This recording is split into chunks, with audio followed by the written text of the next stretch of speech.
నమస్కారం ఘంటారావానికి స్వాగతం. ముందుగా ప్రధానాంశాలు. ఏపీ కేంద్రంగా మానవ అక్రమ రవాణాపై చంద్రబాబు ఆందోళన.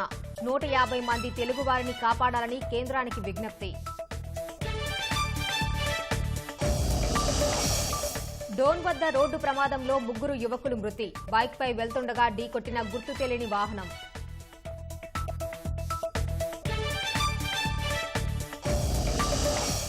తిరుపతి జిల్లా గూడూరు ప్రభుత్వాసుపత్రిలో బాలింత మృతి. వైద్యుల నిర్లక్ష్యమే కారణమంటూ బంధువుల ఆరోపణ.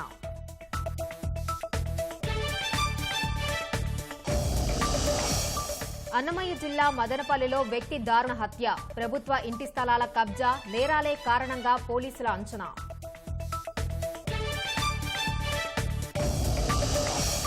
దేశవ్యాప్తంగా కొనసాగుతున్న 6వ విడత ఎన్నికలు.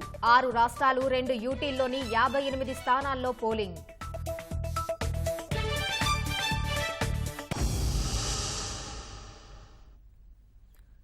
చైనా ఏజెంట్ల వలలో చిక్కి కాంబోడియాలో నరకయాతన అనుభవిస్తున్న వారికి విశాఖ పోలీసులు విముక్తి కల్పించారు. 24 మందిని 2 విమానాల్లో రాష్ట్రానికి తీసుకువచ్చారు. చైనా ఏజెంట్ల వలలో చిక్కిన వారిలో సుమారు 5,000 మంది భారతీయులు ఉన్నట్లు పోలీసులు అంచనా వేస్తున్నారు. కాంబోడియాలో డేటా ఎంట్రీ ఉద్యోగాల పేరిట రాష్ట్రానికి చెందిన నిరుద్యోగులను ఏజెంట్లు నమ్మించారు. ఒక్కొక్కరి నుంచి 15 లక్షల రూపాయల చొప్పున వసూలు చేశారు. అనంతరం వారిని చైనా, కాంబోడియా కంపెనీలకు చెందిన ఏజెంట్లకు అప్పగించారు. అక్కడ భారతీయులే లక్ష్యంగా సైబర్ నేరాలకు పాల్పడడంపై బాధితులకు సదరు ఏజెంట్లు శిక్షణ ఇచ్చారు. తిరస్కరించినా, ఎదురు తిరిగినా చిత్రహింసలకు గురిచేశారు. ఓ బాధితుడు ఇచ్చిన ఫిర్యాదుతో మానవ అక్రమ రవాణా విషయం వెలుగులోకి వచ్చింది. విచారణ జరిపిన విశాఖ పోలీసులు, కాంబోడియాలోని భారత రాయబార కార్యాలయం, విదేశీ వ్యవహారాల శాఖ సహకారంతో కొందరు బాధితులకు విముక్తి కల్పించారు.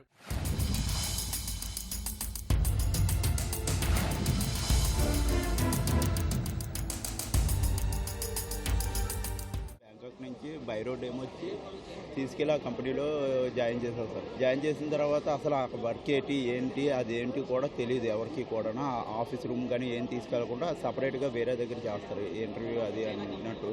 లోపలికి వెళ్ళిన తర్వాత తెలిసిన తర్వాత బయటకు వద్దాం అంటే రావడం అయితే కష్టం. ఒకవేళ వస్తాననేసి చెప్పినా సరే గన్నపెట్టి అది పెట్టి బెదిరించడం, లాఠీలతో కొట్టడం, తర్వాత కరెంట్ షాకులు ఇవ్వడం, డ్రగ్స్ ఇవ్వడం, రకరకాలుగా టచ్ చేస్తారు. అంటే నాకు ఫస్ట్ బ్యాంకాక్ అని చెప్పాలి. సో మేము ఒకసారి ఎంటర్ అయిన తర్వాత మళ్ళీ మేము బ్యాక్ రావడానికి అమౌంట్ కట్టాలి. అమౌంట్ కడతామన్నా గన్స్తో బెదిరిస్తారు, ఐరన్ రాడ్స్తో బెదిరిస్తారు. సో మేము అవన్నీ చూసిన తర్వాత భయపడి మేము ఫర్దర్గా స్టెప్ తీసుకోలేకపోయాం. ఆ వీడియో ప్రెస్ మీట్ వల్ల మాకు కొంచెం స్ట్రెంత్ వచ్చిన వల్ల ఎంబసీ కాంటాక్ట్ అయ్యింది. ఎంబసీ కాంటాక్ట్ వల్ల అక్కడ ఇష్యూ జరిగే ముందు 10 అవర్స్ ముందు నన్ను ఎంబసీ వాళ్ళు కాంటాక్ట్ చేసి నన్ను అరెస్ట్ చేశారు. తర్వాత నుంచి మా అక్కడ వీళ్ళందరూ యూనిటీ అవ్వి అంతా వాళ్ళ మెయిన్ రియాక్ట్ అయ్యారు. ఎక్కువ సమయం ఆన్లైన్లో ఉండేవారే లక్ష్యంగా సైబర్ మోసాలకు తెగబడేవారు. తెలుగు వచ్చిన వారు ఆ భాష వారిని లక్ష్యంగా చేసుకోవాలని బాధిత యువకులపై ఏజెంట్లు ఒత్తిడి చేసేవారు. ఆ నేరాలు చేయలేమని నిరసన తెలిపితే చీకటి గదుల్లో బంధించేవారు. భోజనం కూడా పెట్టకుండా తీవ్రంగా హింసించేవారు. బేస్బాల్ బ్యాట్లతో కొట్టేవారు. పనితీరు సరిగా లేని వారికి, లక్ష్యాన్ని చేరుకోలేని వారికి 1 పూట మాత్రమే భోజనం పెట్టేవారు. ఎక్కువ మందిని మోసగిస్తే 2 పూటలా భోజనం పెట్టేవారు. చైనా ఏజెంట్లను మెప్పిస్తే పార్టీలు, బహుమతులు ఇచ్చేవారని బాధితులు వాపోయారు.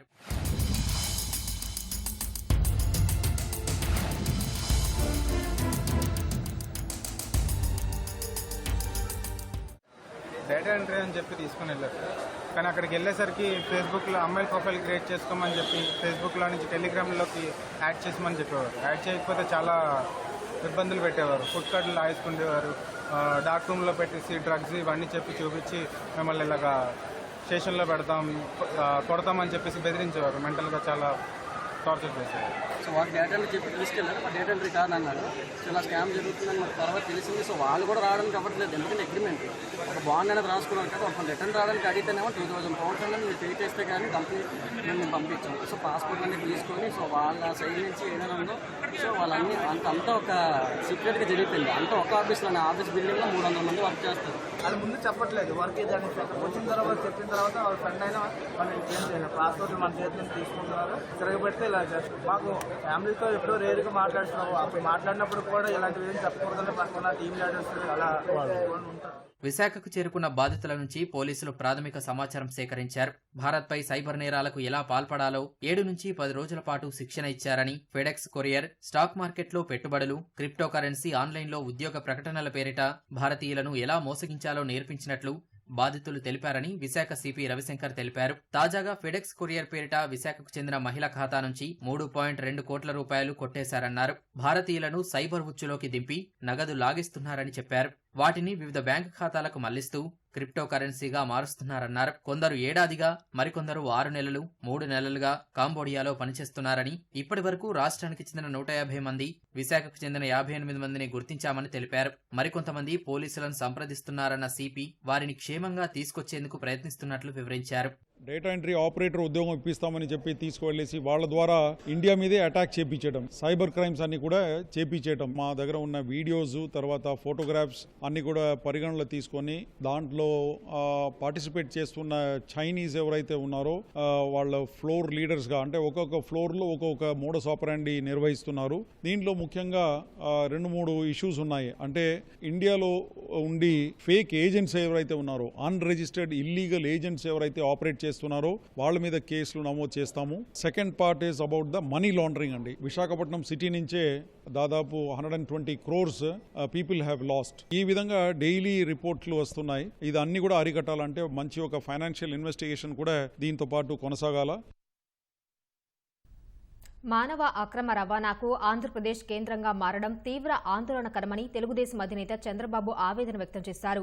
కాంబోడియాలో చిక్కుకున్న 150 మంది తెలుగువారిని స్వదేశానికి తీసుకురావడానికి సహాయపడాలని విదేశాంగ మంత్రి జైశంకర్ను ఎక్స్ ద్వారా కోరారు.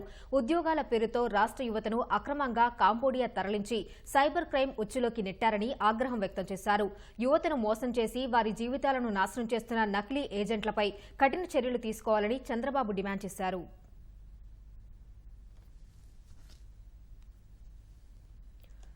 నంద్యాల జిల్లా డోన్ సమీపంలోని ఉంగరానిగుండ్ల వద్ద జాతీయ రహదారిపై శుక్రవారం అర్ధరాత్రి జరిగిన రోడ్డు ప్రమాదంలో 3 యువకులు మృతి చెందారు.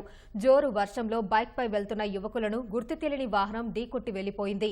ప్రమాదంలో ముని, ప్రభాకర్, దశరథ అనే 3 యువకులు అక్కడికక్కడే మృతి చెందారు. మృతదేహాలను హైవే పోలీసులు డోన్ ప్రభుత్వ ఆసుపత్రికి తరలించారు. ముని, ప్రభాకర్ తుగ్గలి మండలం లింగనేని దొడ్డి గ్రామానికి చెందిన వారిగా, దశరథ డోన్ మండలం చెనుగొండ్ల వాసిగా పోలీసులు గుర్తించారు. వీరంతా పెయింటింగ్ పని కోసం డోన్కి వచ్చి తిరిగి గ్రామాలకు వెళ్తుండగా ప్రమాదం జరిగింది. దశరథ్కు 8 నెలల క్రితమే వివాహం జరగగా భార్య 4 నెలల గర్భవతి అని బంధువులు తీవ్ర ఆవేదన వ్యక్తం చేశారు. మృతుల కుటుంబ సభ్యులు, బంధువుల రోదనలతో డోన్ ఆసుపత్రి ప్రాంగణంలో విషాదం అలముకుంది.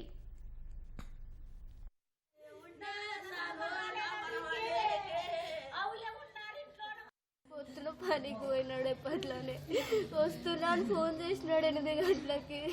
9 గంటలకు మళ్ళీ ఫోనే ఎత్తుకున్నాడు. తిని టాబ్లెట్ వేసుకొని నేను వర్షం తగ్గినాక వస్తా అన్నాడు. అదే లాస్ట్. ఇంకా మళ్ళీ ఎన్నిసార్లు ఫోన్ చేసినా ఫోనే ఎత్తుకున్నాడు. పెయింటింగ్ పనికి వెళ్తాడు. పొద్దున్నే 8:30కే పోయినాడు. రాత్రి 9 గంటల సమయంలో డోన్ పట్టణానికి పెయింట్ పనికని వచ్చి తిరిగి వెళ్తుండేటప్పుడు వర్షంలో గుర్తు తెలియని వాహనం పిల్లల్ని వెనక నుంచి కూర్చోడం వల్ల 3 అక్కడికక్కడే స్పాట్లో చనిపోవడం జరిగింది. ఎక్కడ వచ్చినారు? ఎప్పుడు నేర్చుతాం 8 గంటలప్పుడు వస్తున్నారు. 8:30 వాళ్ళు అప్పుడు ఏం చేస్తారో వాళ్ళకి ఆలోచించి ఏం చేసుకో ఎట్లా ఏది కొట్టిందే తెలుసు. వాళ్ళు పడింటే ఒక్కరన్న బతుకుతుర్రైనా వాళ్ళంతా కళ్ళు పడింటే ఒక్కరి కూడా లేకుండా కానీ నేను చేసేది ఏం చేస్తే వస్తాను నైనా. ఏం జరిగింది తెలిసారు? వాళ్ళు పని వేస్తున్నారు. వచ్చేటప్పుడు ఏది కొట్టిందని ఊరి నుంచి వచ్చే లోపల అంబులెన్స్ తీసుకుని హాస్పిటల్కి వచ్చారు. అన్నమయ్య జిల్లా మదనపల్లిలో ఓ వ్యక్తి దారుణ హత్యకు గురయ్యారు. రామారావు కాలనీకి చెందిన శేషాద్రి అలియాస్ పుంగనూరు శేషు అనే వ్యక్తిని దుండగులు దారుణంగా హత్య చేశారు. అర్ధరాత్రి ఇంట్లోకి ప్రవేశించిన దుండగులు విచక్షణ రహితంగా మారణాయుధాలతో దాడి చేసి చంపారు. హతుడు శేషాద్రి ప్రభుత్వ ఇంటి స్థలాలు కబ్జా చేస్తూ నేరాలకు పాల్పడేవారని పోలీసుల ప్రాథమిక విచారణలో తెలిసింది. ఈ నేపథ్యమే హత్యకు కారణమై ఉండొచ్చని ప్రాథమిక అంచనాకు వచ్చారు. మృతదేహాన్ని మదనపల్లి ప్రభుత్వ ఆసుపత్రికి తరలించారు. రెండో పట్టణ పోలీసులు కేసు నమోదు చేసుకుని దర్యాప్తు చేపట్టారు. వైద్యుల నిర్లక్ష్యం వల్ల బాలింత మృతి చెందారని ఆమె కుటుంబ సభ్యులు, బంధువులు తిరుపతి జిల్లా గూడూరు ప్రభుత్వ ఆసుపత్రి వద్ద ఆందోళనకు దిగారు. గూడూరు ఆసుపత్రిలో శ్రావణి కాన్పు కోసం చేరారు. శుక్రవారం ఆమెకు ఆపరేషన్ చేసి డెలివరీ చేశారు. మగబిడ్డకు జన్మనిచ్చింది. ఆపరేషన్ వికటించడంతో శ్రావణి పరిస్థితి విషమించింది. నెల్లూరు ఆసుపత్రికి తీసుకెళ్లాలని వైద్యులు సూచించారు. అక్కడికి వెళ్లగానే వైద్యులు పరీక్షించి శ్రావణి మరణించి చాలా సమయమైందని నిర్ధారించారు. ఆమె మృతదేహాన్ని కుటుంబ సభ్యులు నెల్లూరు నుంచి గూడూరు ఆసుపత్రికి తీసుకొచ్చారు. వైద్యుల నిర్లక్ష్యం వల్లే శ్రావణి మృతి చెందిందంటూ ఆందోళనకు దిగారు. వైద్యులపై మృతురాలి భర్త పోలీసులకు ఫిర్యాదు చేశారు.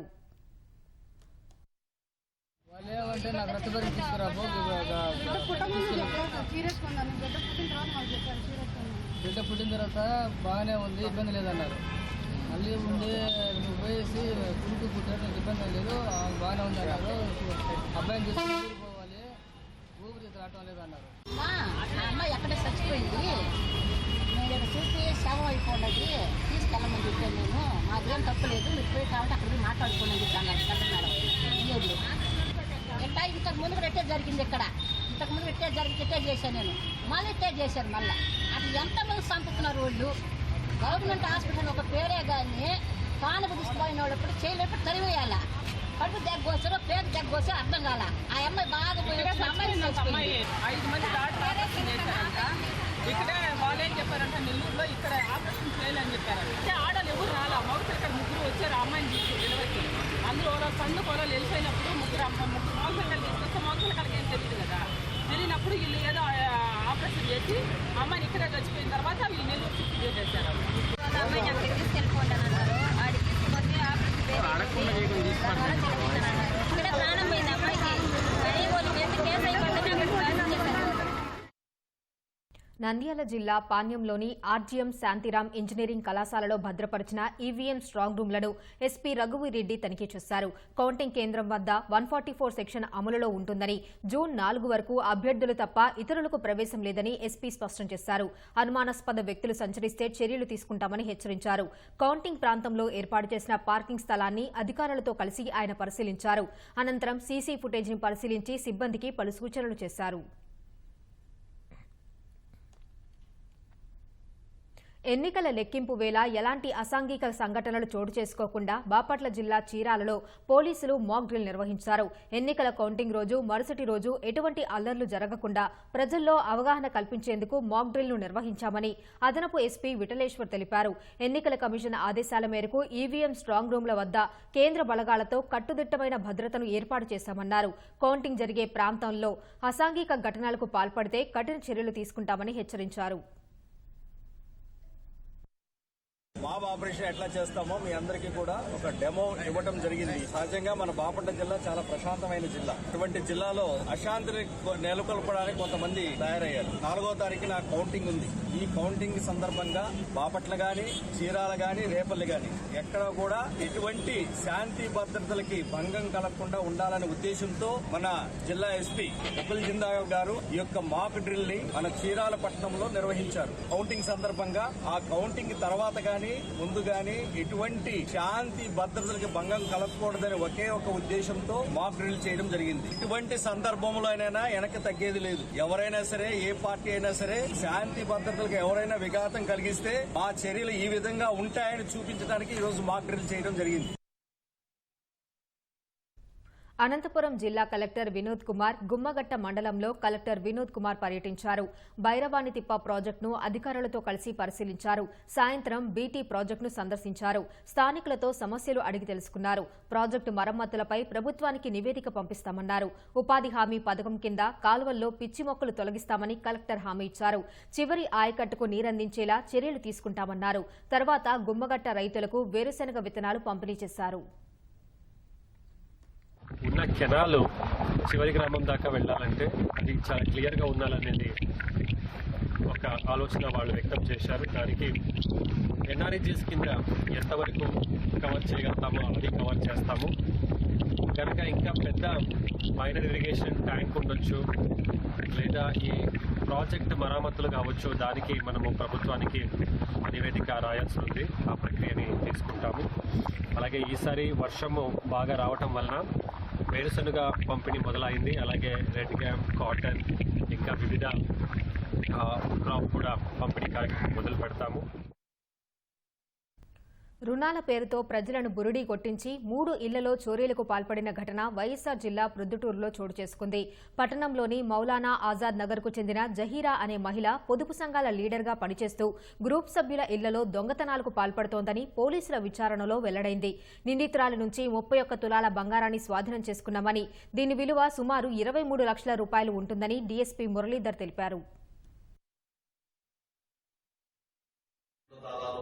తీసుకుపోయినట్లు కూడా కాకుండా 6 తలాలతో తీసుకుపోతున్నారని ఒక 2-3 కంప్లైంట్లు వచ్చాయి. దాంట్లో భాగంగానే దర్యాప్తు చేస్తున్నారు. కొంత రాబడిన సమాచారం మేరకు సీఐ గారు 10 మందిని విచారణ చేశారు. అందులో భాగంగా జహీరా అనే ఒక పొదుపు గ్రూప్ లీడర్ ని అదుపులోకి తీసుకుని విచారణ చేయాలనే ఉద్దేశంతో అనుమానం వచ్చి నేను పీసీతో పాటు ఎస్ఐ హైమావతి చెక్ చేసి చూస్తే బ్యాగ్ లో కొంత గోల్డ్ ఆర్నమెంట్స్ అనేవి కనపడడం జరిగింది. గత వారం 10 రోజుల నుంచి జరిగిన దొంగతనాల్లో 3 దొంగతనాలు ఒప్పుకోవడం జరిగింది. తానే చేశానని, వాళ్ళంతా తన స్నేహితురాలని వాళ్ళని నమ్మించి మోసం చేసి వాళ్ళ ఇంట్లో తాళాలు తీసుకొని ప్రవేశించి వాళ్ళు లేనప్పుడు అక్కడున్న గోల్డ్ అంతా కొట్టేయడం జరిగింది. దాదాపు 31 తులాల వరకు రికవరీ జరిగింది. దాదాపు 23 లక్షలు విలువ చేసే బంగారు ఆభరణాలు కొట్టేసిన. శ్రీరామిరెడ్డి తాగునీటి పథకంలో విధులు నిర్వహిస్తున్న కార్మికులపై అధికారులు దౌర్జన్యాలకు, బెదిరింపులకు పాల్పడుతున్నారని సిఐటియు నాయకులు మండిపడ్డారు. వారిపై కేసులు నమోదు చేయాలని కోరుతూ అనంతపురం జిల్లా ఉరవకొండ పోలీస్ స్టేషన్లో ఫిర్యాదు చేశారు. ఈ నెల 18 నుంచి 22 వరకు విధుల నుంచి బహిష్కరించి శాంతియుతంగా సమ్మె చేపట్టామన్నారు. సమ్మెలో భాగంగా వన్నూర్ స్వామి అనే కార్మికుడిపై అధికారులు బెదిరింపులకు పాల్పడ్డారని ఆగ్రహం వ్యక్తం చేశారు. వేతనాలు అందక కుటుంబ పోషణ ఇబ్బందికరంగా మారిందని కార్మికులు వాపోయారు.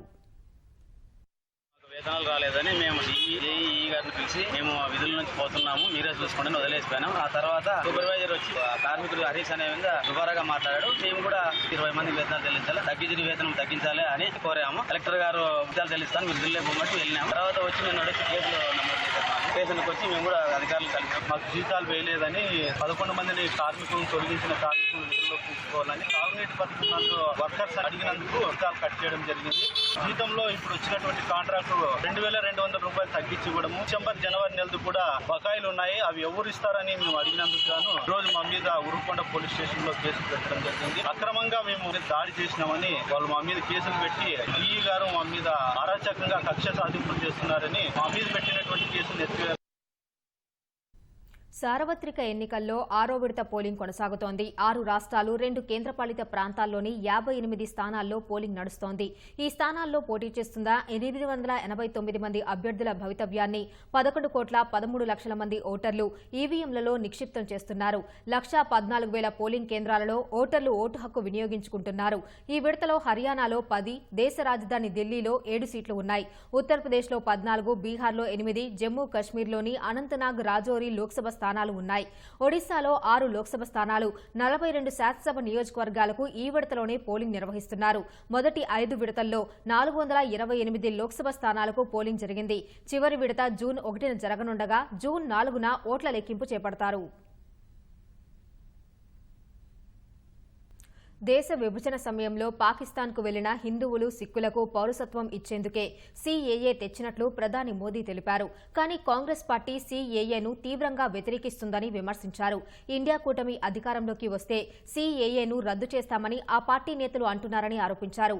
పంజాబ్లోని పటియాలా, జలంధర్, గురుదాస్పూర్లో ఎన్నికల ప్రచారం నిర్వహించిన ప్రధాని మోదీ పంజాబ్ సరిహద్దు రాష్ట్రమైనందున మరోసారి ప్రమాదంలోకి నెట్టబోమన్నారు. పంజాబ్లో పరస్పరం విమర్శలు ఆరోపణలు చేసుకుంటున్న కాంగ్రెస్ ఆమ్ ఆద్మీ పార్టీలు ఢిల్లీలో చట్టాపట్టాలేసుకుని ప్రచారం చేస్తున్నాయని ఎద్దేవా చేశారు. అంతకుముందు హిమాచల్లోని నహన్ జిల్లా సిర్మౌర్లో జరిగిన విజయ్ సంకల్ప ర్యాలీలో ప్రధాని మోదీ పాల్గొన్నారు. అయోధ్యలో రామమందిర నిర్మాణానికి హిమాచల్ సంకల్ప భూమి అని ప్రధాని మోదీ కొనియాడారు. 1989లో జరిగిన పాలంపూర్ భాజపా వర్కింగ్ కమిటీ సమావేశంలో రామమందిరం నిర్మించాలని తీర్మానం ఆమోదించినట్లు చెప్పారు. హిమాచల్లోని కాంగ్రెస్ ప్రభుత్వం తాలాబాజ్ సర్కార్గా మారిందని విమర్శించారు. యువతకు 1,00,000 ఉద్యోగాల హామీని విస్మరించడమే కాకుండా హిమాచల్ స్టాఫ్ సెలక్షన్ కమిషన్ నియామకాలను నిలిపివేసిందన్నారు. అయోధ్యలోని రామమందిరానికి తాళం వేయాలని చూస్తోందని ప్రధాని మోదీ ఆరోపించారు. और मैं आज याद दिलाना चाहता हूं, ये भाजपा का पालमपुर बीजेपी की वर्किंग कमेटी थी और पालमपुर बीजेपी वर्किंग कमेटी में इसी हिमाचल की धरती में जो निर्णय हुआ उससे एक इतिहास रचा गया. इसी अधिवेशन में भाजपा ने अयोध्या में भव्य राम मंदिर निर्माण का संकल्प लिया था. इस देवभूमि में संकल्प हुआ था, यानी हिमाचल राम मंदिर के निर्माण की संकल्प भूमि है. हिमाचल में लिया गया वो ऐतिहासिक संकल्प सिद्ध हो चुका है. ఈసారి భారతీయ జనతా పార్టీ ఓటమి పాలు కానుందని, అయినా ప్రధాని మోదీ 400 పార్ నినాదం ఎలా చేస్తున్నారని కాంగ్రెస్ అధ్యక్షుడు మల్లికార్జున ఖర్గే ఆశ్చర్యం వ్యక్తం చేశారు. ఇండియా కూటమి మెజారిటీ సాధించే అవకాశాలు మెండుగా ఉన్నాయని చెప్పారు.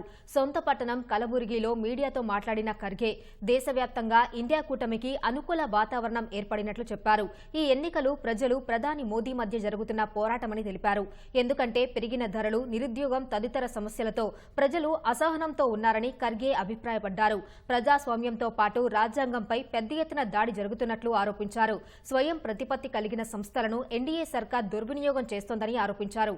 ప్రభుత్వంపై అసంతృప్తితో ఉన్న ప్రజలు ఇండియా కూటమికి మద్దతిస్తున్నారని ఖర్గే పేర్కొన్నారు. అశ్లీల వీడియోల కేసులో ఆరోపణలు ఎదుర్కొంటూ విదేశాలకు పారిపోయిన హసన్ ఎంపీ మాజీ ప్రధాని దేవేగౌడ మనవడు ప్రజ్వల్ రేవణ్ను కేంద్రం కాపాడుతోందన్న కాంగ్రెస్ విమర్శలపై విదేశాంగ శాఖ స్పందించింది.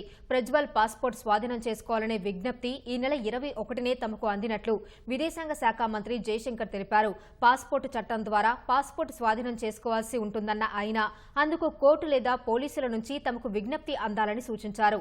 కర్ణాటక నుంచి ఆ విధమైన విజ్ఞప్తి ఈ నెల 21న అందినట్లు విదేశాంగ మంత్రి తెలిపారు. విజ్ఞప్తి అందిన వెంటనే ఆ ప్రక్రియ ప్రారంభించినట్లు జయశంకర్ వివరించారు. పూణేలో మద్యం సేవించి కారు నడిపి 2 టెకీలు మృతి చెందిన కేసులో ప్రధాన నిందితుడైన మైనర్ బాలుని తండ్రి విశాల్ అగర్వాల్తో సహా మరో 5గురికి జూన్ 7 వరకు న్యాయస్థానం జ్యుడిషియల్ కస్టడీ విధించింది. నిందితులకు విధించిన పోలీస్ కస్టడీ ముగియడంతో అగర్వాల్తో పాటు మిగిలిన వారిని అదనపు సెషన్స్ కోర్టులో పోలీసులు హాజరుపరిచారు. తదుపరి విచారణ నిమిత్తం వారి కస్టడీ పొడిగించాలని పోలీసులు కోరగా న్యాయమూర్తి తాజా తీర్పును వెలువరించారు. మే 19న ప్రమాదం జరిగినప్పుడు కారు నడిపింది మైనర్ బాలుడు కాదని మరో వయోజన వ్యక్తి నడిపినట్లు చూపించే ప్రయత్నాలు జరిగినట్లు పూణే పోలీస్ కమిషనర్ తెలిపారు.